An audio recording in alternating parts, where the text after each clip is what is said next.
Vijay sir ഇപ്പൊ നമുക്കറിയാം അത്രയൊന്നും എളുപ്പത്തിൽ അങ്ങനെ അസോസിയേറ്റ് ചെയ്യുന്ന ഒരു പ്രൊഡക്ഷൻ ഹൗസ് അല്ല ഫ്രൈഡേ ഫിലിംസ്. എല്ലാം അധികം ഓൺ പ്രൊഡക്ഷൻസ് ആണ്. നിങ്ങൾ ഒരു സിനിമയുടെ അപ്പുറത്ത് ഒരു ഇന്റലക്ച്വൽ പ്രോപ്പർട്ടി ബിൽഡ് ചെയ്യാനാണ് പലപ്പോഴും ശ്രമിച്ചിരിക്കുന്നത്. ഓരോ സിനിമയിൽ എന്തെങ്കിലും പുതിയത് സൊസൈറ്റിക്ക് കൊടുക്കുക, അല്ലെങ്കിൽ പുതിയൊരു ടാലന്റിനെ കൊണ്ടുവരിക, അങ്ങനെയൊക്കെയാണല്ലോ. അപ്പോൾ നമ്മൾ വേണുകുന്നപ്പള്ളി പോലെ ഒരു വലിയ പ്രൊഡക്ഷൻ ഹൗസായിട്ട് അസോസിയേറ്റ് ചെയ്യുമ്പോൾ തന്നെ ഇതിന്റെ ഒരു വലിപ്പം അത്രയും ഉണ്ടാവും എന്നുള്ളത് ഒരു ഇതാണ്, ഒരു ഇംപ്രഷനാണ് നമുക്ക് തരുന്നത്. എത്രമാത്രം വലിപ്പമുണ്ട്? അതായത് പല പല കണക്കുകൾ സോഷ്യൽ മീഡിയയിൽ പറയുന്നത് 100 കോടിക്ക് മുകളിലാണ് എന്നൊക്കെ പറയുന്നുണ്ട്. ഇതിലെന്താണ് സത്യാവസ്ഥ? ഫസ്റ്റ് ഓഫ് ഓൾ, നമ്മൾ മുമ്പും ഇന്റർവ്യൂസിൽ പങ്കെടുത്തിട്ടുണ്ട്. ഞാൻ അങ്ങനെ ഒരു സിനിമയുടെ ബഡ്ജറ്റ് അനൗൺസ് ചെയ്തിട്ട് പോകുന്ന ഒരാളല്ല. പക്ഷെ അതൊരു പരസ്യമല്ലേ? ആണ്. പക്ഷെ അത് നെഗറ്റീവായിട്ടും പോസിറ്റീവായിട്ടും നമുക്ക് ഇത് ചെയ്യാം. കാരണം നമ്മളൊരു പ്രതീക്ഷ കൊടുക്കുകയാണ് അല്ലെ. ഒരു സിനിമയ്ക്ക് നമ്മൾ ആ ബഡ്ജറ്റിലേക്ക് വരുമ്പോൾ ആ ഫോക്കസ് ബഡ്ജറ്റിലേക്ക് മാറുന്നു എന്ന് വിശ്വസിക്കുന്ന ഒരാളാണ്. അപ്പം കാരണം ഇത്ര കോടിയുടെ ഒരു പടം കാണാൻ പോവാം, അതിലൊക്കെ അങ്ങോട്ടും ഇങ്ങോട്ടും നമ്മള് അത്രയും ആ സിനിമയ്ക്ക് വേണ്ട കാര്യങ്ങൾ ഇൻവെസ്റ്റ് ചെയ്തിട്ടുണ്ട് എന്ന് പറയുന്നത്. ഇപ്പം പടക്കളം എന്ന് പറയുന്ന സിനിമ സ്മോൾ ബഡ്ജറ്റ് ആണോ ബിഗ് ബഡ്ജറ്റ് ആണോ എന്ന് ഞാൻ അത് പടം കണ്ട് ആളുകൾക്ക് അത് ഇഷ്ടപ്പെടുന്നു, വെൽ മെയ്ഡ് ഫിലിം എന്ന് പറയുന്നതിലാണ് നമുക്ക് സാറ്റിസ്ഫാക്ഷൻ. പിന്നെ നേരത്തെ പറഞ്ഞ പോലെ ഫ്രൈഡേ ഫിലിംസ് കഴിവതും നമ്മൾ സ്വന്തമായിട്ട് IP മെയിൻറ്റെയിൻ ചെയ്ത് നമ്മുടെ ഒരു യൂണിവേഴ്സിറ്റി ക്രിയേറ്റ് ചെയ്ത് പോകുന്ന ഒരാളാണ്. ഇതും അങ്ങനെ തന്നെയാണ്, ആടും അങ്ങനെ തന്നെയാണ്. പക്ഷെ ആടിൽ എനിക്കൊരു ഇൻവെസ്റ്റർ പാർട്ട്ണർ വേണമെന്നും അത് ആടിനെ അല്ലെങ്കിൽ ആ കണ്ടന്റിനെ ഇഷ്ടപ്പെടുന്ന ഒരു പ്രൊഡ്യൂസർ ആയിരിക്കണം, അല്ലെങ്കിൽ ഒരു പ്രൊഡക്ഷൻ ഹൗസ് ആയിരിക്കണം എന്നും ആഗ്രഹിച്ചിട്ടാണ് നമ്മൾ ഓണസ്റ്റ്ലി ഈ സിനിമ കൺസീവ് ചെയ്തപ്പോൾ ഇതിന്റെ ബഡ്ജറ്റ് കേട്ട് ഞാൻ ഞെട്ടിപ്പോയി. ബട്ട് നമ്മൾ 2019 ഒരു സിനിമ, അതായത് ഒരു സ്ക്രിപ്റ്റ് ഇതിനു വേണ്ടി ഡിറൈവ് ചെയ്തിരുന്നു ആടിനു വേണ്ടി. പക്ഷെ അന്ന് കോവിഡ് വന്നു, നടന്നില്ല. അങ്ങനെ കോവിഡ് വന്നപ്പോൾ ആളുകളുടെ ഒരു പാറ്റേൺ ഓഫ് വ്യൂയിങ്, കാഴ്ചശീലം കംപ്ലീറ്റ് ആയിട്ട് അല്ലെങ്കിൽ ഒരു എക്സ്റ്റെൻഡ് വരെ മാറി. അതായത് ഒരു സിംഗിൾ TV ഹൗസ് ഹോൾഡിൽ ഒരു മക്കള് വീട്ടിൽ ഇരിക്കുമ്പോൾ അവർക്ക് ഫ്രീ ടൈമിൽ അവർ കണ്ടന്റ് കാണുകയും അത് അമ്മ പോലും അല്ലെങ്കിൽ അച്ഛൻ പോലും ഫോഴ്സ്ഡ് വ്യൂയിങ് വരും. ആ ഫോഴ്സ്ഡ് വ്യൂയിങ്ങിലൂടെ ഒരു നോർമൽ ഹൗസ് വൈഫ് പോലും ഒരു ഇന്റർനാഷണൽ കണ്ടന്റിലേക്ക് എക്സ്പോസ് ആയി പോകുന്ന, എന്റെ അമ്മ ഇരുന്ന് ഹോളിവുഡ് മലയാളം വേർഷൻ കാണുന്നത് ഞാൻ കണ്ടിട്ടുണ്ട്, വേറെ ഇല്ല കാണാൻ.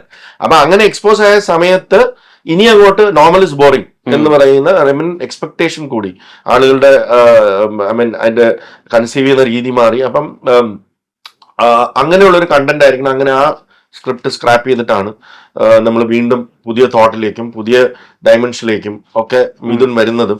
അങ്ങനെ ഈ തോട്ടിലേക്ക് വന്ന് ചേട്ടാ എനിക്ക് ഇങ്ങനെയാണെങ്കിൽ മാത്രമാണ് ആടിനെ വേറെ തലത്തിലേക്ക് എത്തിക്കാൻ പറ്റുക എന്ന് പറയുന്നു.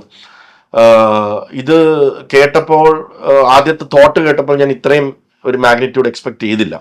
കാരണം ഒരു വേർഡൊക്കെ ആയിരിക്കും ചിലപ്പം എഴുതി വെച്ചിരിക്കുന്നത്, ചേസ് എന്നുള്ളൊരു ഒറ്റ വാക്കുള്ളൂ. ആ ചേസിന്റെ മാഗ്നിറ്റ്യൂഡ് ചിലപ്പോൾ 15 ദിവസമാണ് ഷൂട്ട് ചെയ്യുന്നത് എന്നുള്ളത് നമുക്കത് ഡീറ്റെയിലിംഗിലേക്ക് വരുമ്പോഴേ കിട്ടുള്ളൂ. യുദ്ധം എന്ന് എഴുതി വെച്ചാൽ നമുക്ക് എന്ത് ടൈപ്പിലുള്ള യുദ്ധം, അല്ലെങ്കിൽ അടി ഇടി വെടി എന്നൊക്കെ മാത്രമേ എഴുതുള്ളൂ. പക്ഷെ ഇതിന്റെ ഒരു മാഗ്നിറ്റ്യൂഡ് പിന്നെ അത് നമ്മൾ അതിന്റെ ചാർട്ടിങ്ങിലേക്കും അതിന്റെ ഡീറ്റെയിലിംഗിലേക്കും വന്നപ്പോൾ മാത്രമാണ്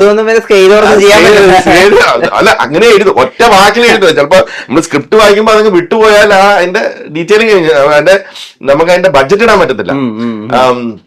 അപ്പൊ അങ്ങനെ ഇത് എഴുതി വന്ന് ഞാൻ ഈ സിനിമ ഇതുമായിട്ട് ബോംബെയില് പ്രൊഡക്ഷൻ സ്റ്റുഡിയോസിന് ഒക്കെ സമീപിക്കുന്നു.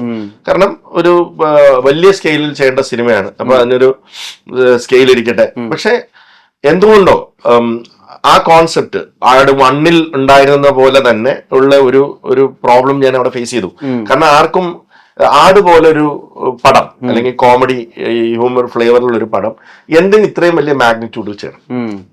അത് പിന്നെ കാസ്റ്റ് എന്ന് പറയുന്നത് നമ്മുടെ ഒരു എൻസിമ്പിൾ കാസ്റ്റ് ആണ് ആടെന്ന് പറയുന്നത്. ക്യാരക്ടേഴ്സ് ആണ് ഹീറോസ്. അപ്പൊ ആ എൻസിമ്പിൾ കാസ്റ്റിലുള്ള ബഡ്ജറ്റിന് ഒരു പരിധിയുണ്ട് എന്നാണ് ബോംബെയിലുള്ള സ്റ്റുഡിയോസ് വരെ വിശ്വസിക്കുന്നത്. അപ്പം എനിക്കൊരു കാര്യം മനസ്സിലായി, ഇത് മലയാളത്തെ മനസ്സിലാക്കണം, അല്ലെങ്കിൽ മലയാള സിനിമയെ മനസ്സിലാക്കണം, അല്ലെങ്കിൽ അതിന്റെ ഒരു ഹാർഡിന്റെ ഒരു ഫോളോയിങ്, അല്ലെങ്കിൽ അതിന്റെ ഒരു സ്കോപ്പ് ഓർ അതിന്റെ ഒരു ഫാൻ ഫോളോയിങ്ങിനെ മനസ്സിലാക്കുന്ന ഒരാൾക്ക് മാത്രമേ ഈ ബഡ്ജറ്റും ഇതിൽ മനസ്സിലാവൂ. അത് മാത്രമല്ല സാർ, ഞാൻ ഇന്ററപ്റ്റ് ചെയ്യല്ല, ഈ ബോളിവുഡിന്റെ തമാശ നമുക്ക് ഒരിക്കലും മനസ്സിലാകാത്ത രീതിയിലേക്ക് പോയിക്കൊണ്ടിരിക്കുകയാണ്. അവരവിടെ എന്താണ് തമാശ എന്ന് പറഞ്ഞ് ചെയ്തുകൊണ്ടിരിക്കുന്നത്. നമ്മൾ എപ്പോഴും കോമഡിയുടെ കാര്യത്തിൽ നമ്മൾ എപ്പോഴും 10 years ahead ആണ്. അതുകൊണ്ടാണ് ഇവിടെ നിർമ്മിക്കപ്പെട്ട പണ്ടത്തെ സിനിമകൾ അവിടെ പോയി അത് നിർമ്മിക്കപ്പെടുന്നത്. അപ്പം ആ സമയമായപ്പോഴത്തേക്ക് ഈ പല മീറ്റിങ്ങുകളും ഇതിനിടയിൽ ഒരു ഡിസാസ്റ്റർ ഉണ്ടായതെന്ന് പറഞ്ഞാൽ ഓൾമോസ്റ്റ് ഒരു വെഞ്ചർ ക്യാപിറ്റലിസ്റ്റുമായിട്ട് ഞാൻ ഇത് സൈൻ ചെയ്തു. ചെയ്തു എന്ന് പറഞ്ഞാൽ ഏകദേശം കോൺട്രാക്ട് വരെ വന്ന സമയത്ത് ധർമ്മ പ്രൊഡക്ഷൻസ് ആണ്. അല്ല, ഞാൻ പറഞ്ഞ പേര് ഞാൻ പറയണ്ട, നടക്കാത്തൊരു കാര്യത്തിന്റെ പേര് പറയേണ്ട കാര്യം. അപ്പൊ വലിയ ജയന്റ് പ്രൊഡക്ഷൻ ഹൗസ് എന്ന് പറയാം. എന്നുവെച്ചാൽ ജയന്റ് എന്ന് പറഞ്ഞാൽ അതിന്റെ ഡെഫിനിഷൻ വേറെയാണ്. ഇപ്പൊ നമുക്ക് ഇവിടെ ജയന്റ് അല്ല, അവിടെ ജയന്റ്. ഞാൻ പറയണ ക്യാഷ് റിച്ച് ആയിട്ടുള്ള ഒരു ഇത് മലയാള സിനിമയിലേക്ക് വരാൻ ആഗ്രഹിച്ചൊരു ബാനറുമായിട്ട് ഞാൻ ഏകദേശം കോൺട്രാക്ട് വന്നു. അതിന്റെ ഫൈനൽ പോയിന്റ്സ് ഡിസ്കസ് ചെയ്തുകൊണ്ടിരിക്കുന്ന സമയത്താണ് കഴിഞ്ഞ ഫെബില് പ്രൊഡ്യൂസർ അസോസിയേഷന്റെ കണക്ക് പുറത്തു വരുന്നു.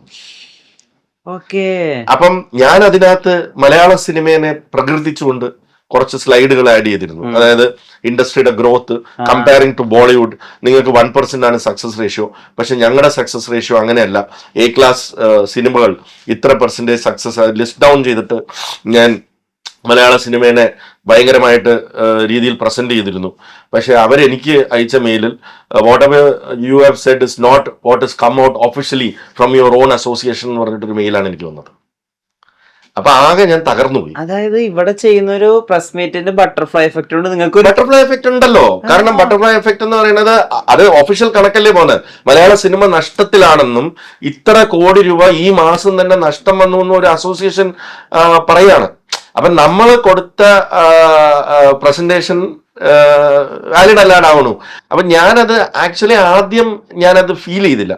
കാരണം ആടല്ലേ, എനിക്ക് ചിലപ്പോൾ ഒരു വിസിലടിച്ചാൽ ഒരു ഇൻവെസ്റ്ററെ കിട്ടും എന്നൊക്കെ നമ്മൾ വലിയ അഹങ്കാരം നമ്മുടെ മനസ്സിൽ തോന്നി. പിന്നെയാണ് മനസ്സിലായത് ഇതിന്റെ ഒരു മാഗ്നിറ്റ്യൂഡ് വെച്ച് ഈ പറയുന്ന കാര്യം ഭയങ്കരമായിട്ട് സ്പ്രെഡ് ആയിട്ടുണ്ടെന്നും ആർക്കും ഇപ്പൊ ഇത്രയും വലിയൊരു ബഡ്ജറ്റിലേക്ക് ഈ കാസ്റ്റ് വെച്ചിട്ട് ടച്ച് ചെയ്യാനായിട്ടുള്ള സാധ്യതയില്ല എന്നുള്ളത്. ചെറുതായിട്ടൊന്ന് വരണ്ടു ഞാൻ. കാരണം പടക്കളം വന്ന് റിലീസ് ചെയ്യാൻ പോവാണ്. ആ പടക്കളം റിലീസ് ചെയ്യുന്ന സമയത്ത് തന്നെയാണ് ആടിന്റെ ഷൂട്ട് വെച്ചിരിക്കുന്നത്. അപ്പം പടക്കളത്തിലുള്ള പൈസ റിട്ടേൺ വന്നിട്ടുമില്ല, ആടിലേക്ക് പോവുകയും വേണം. ആടിന്റെ ഷൂട്ട് തുടങ്ങി. തുടക്കം തന്നെ ഏറ്റവും വലിയ സെറ്റ് പരിപാടികളാണ് ചെയ്യുന്നത്. നമുക്ക് പിടിക്കാൻ പറ്റുന്ന ഒരു ലിമിറ്റ് ഉണ്ട്. പക്ഷെ ഞാൻ ആ സമയത്തും ഞാൻ എനിക്ക് പൊട്ടൻഷ്യൽ ആയിട്ടുള്ള ഇൻവെസ്റ്റേഴ്സുമായിട്ട് ഞാൻ സംസാരിക്കുന്നുണ്ട്. ഒരു ദിവസം ഷൂട്ട് കഴിഞ്ഞിട്ട് ഞാൻ വീണ്ടും ബോംബെ പോന്നു. ഒരു ഘട്ടമായപ്പം എനിക്ക് പേടിയായി തുടങ്ങി. ഇത് എന്റെ കയ്യിൽ നിൽക്കില്ല. പിന്നെ നമ്മുടെ ഒരു റെപ്യൂട്ടേഷൻ എന്ന് പറയുന്നത്, നമ്മളൊരു സിനിമ തുടങ്ങിയാൽ അതിന് പിന്നെ ഇതുവരെ ഷെൽവ് ചെയ്യുന്നയോ അല്ലെങ്കിൽ അങ്ങനെ ഒരു ഫൈനാൻഷ്യൽ പ്രോബ്ലം കൊണ്ട് നിൽക്കുകയോ അല്ലെങ്കിൽ പറഞ്ഞ ഡേറ്റിൽ റിലീസ് ആവാതിരിക്കുകയോ അങ്ങനെ ചിലപ്പോൾ 1-2 ആഴ്ചകൾ അങ്ങോട്ടും ഇങ്ങോട്ടൊക്കെ മാറിയേക്കാം. അത് പല കാരണങ്ങൾ കൊണ്ട്, മഴ കൊണ്ടോ അങ്ങനെയുള്ള കാരണങ്ങൾ കൊണ്ട്. അല്ലാതെ ഒരു കംപ്ലീറ്റ് ആയിട്ട് പോസ്റ്റ്പോൺ ചെയ്തിട്ട് പോകുന്ന ഒരു പരിപാടി ഇല്ല. So I don't show the pressure out side. But ആ ഒരു ഘട്ടത്തിൽ ഞങ്ങളുടെ ഫസ്റ്റ് ഷെഡ്യൂള് തീരുന്നു, മഴ വരുന്നു, ഒരു സെറ്റ് ഒലിച്ചു പോകുന്നു. എന്താണ് ഒരു സെറ്റ് അങ്ങ് ഒലിച്ചു പോയി മഴയത്ത്.